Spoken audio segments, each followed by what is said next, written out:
Mari lihat dan dengar. Sulalatus Salatin Bab 4, Raja Iskandar berlepas ke darat. Pernah tak anda terfikir macam mana satu-satu tempat tu dapat nama dia?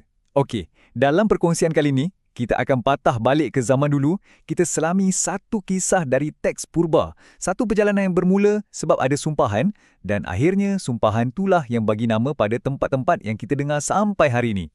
Laki bini menjadi batu. Semuanya bermula dengan sumpahan ni. Dua orang, suami isteri, bertukar jadi batu. Ayat yang pendek ni, yang nampak simple ni, sebenarnya jadi pencetus kepada satu pengembaraan yang luar biasa. Jom kita tengok macam mana?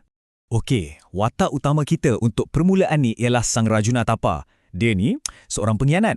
Dan pengkhianatan dia tu bukan biasa-biasa. Sampaikan dikatakan ada kuasa gaib yang turun untuk hukum dia. Hukuman yang bukan saja kena pada diri dia, tapi mengubah takdir sebuah kerajaan selamanya. Hukumannya memang dahsyat.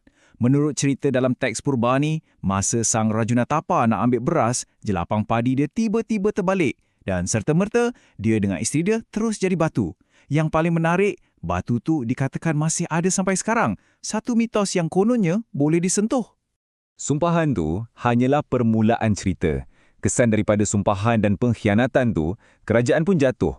Rajanya, Raja Iskandar Shah, dah tak ada pilihan lain. Dia dengan pengikut-pengikut setia dia, terpaksa tinggalkan semua benda.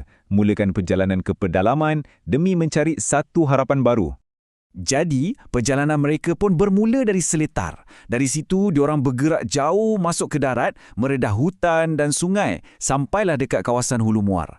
Kat sinilah harapan mereka untuk bina semula apa yang dah hilang.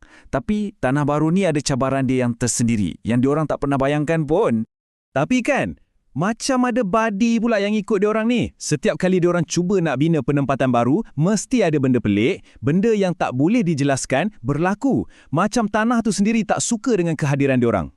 Okey, percubaan pertama mula-mula nampak macam okey. Tapi tempat ni tak lama lepas tu akan dapat nama Biawak Busuk. Kenapa nama dia macam tu? Ceritanya lagi pelik dari yang anda sangka.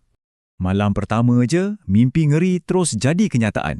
Tiba-tiba, entah dari mana, beribu-ribu biawak datang serang kampung diorang. Walaupun orang-orang raja berjaya lawan, serangan pelik ni hanyalah permulaan kepada sesuatu yang lagi dahsyat. Malam seterusnya, serangan tu datang balik. Tapi kali ni, berkali-kali ganda lagi teruk. Teks tu guna perkataan berlaksa-laksa. Maksudnya, puluhan ribu ekor biawak. Macam tsunami biawak yang datang melanda penempatan diorang tu. Diorang memang menang lawan biawak tu. Tapi kemenangan tu datang dengan satu harga yang busuk. Bayangkan bau bangkai beribu-ribu ekor biawak yang mereput. Mesti busuk gila sampai tak boleh nak bernafas. Jadi diorang tak ada pilihan lain. Terpaksa lari tinggalkan tempat tu. Dan lahirlah nama yang kekal sampai sekarang. Biawak Busuk. Okey, satu tempat dah gagal tapi diorang tak putus asa. Diorang jalan lagi dan jumpa satu lokasi baru yang nampak sempurna untuk bina kota. Tapi nampaknya sumpahan tu masih ada. Tempat ni pun akan jumpa nasib malang yang sama misterinya. Diorang pun kerja keras, bina satu kota yang kuat, penuh dengan harapan baru. Cuba bayangkan perasaan diorang bila bangun pagi esoknya, tengok-tengok kota yang diorang bina tu dah hancur musnah. Macam tu je, buruk. Seolah-olah ada kuasa gaib yang hancurkan dalam satu malam. Memang sah, tanah ni pun menolak diorang. Okey, lepas 2 kali gagal teruk memang rasa nak putus asa kan? Tapi perjalanan Raja Iskandar Shah belum lagi tamat. Akhirnya, di tengah-tengah semua kepayahan ni, muncullah secebis harapan baru di Sering Ujung. Selepas terpaksa lari dari Biawak Busuk dan kota yang runtuh, Raja Iskandar Shah akhirnya sampai ke satu tempat yang rasa lain. Teks tu sendiri cakap, tempat tu terlalu baik. Tak ada lagi petanda pelik, tak ada lagi benda buruk. Yang ada cuma rasa tenang dan harapan.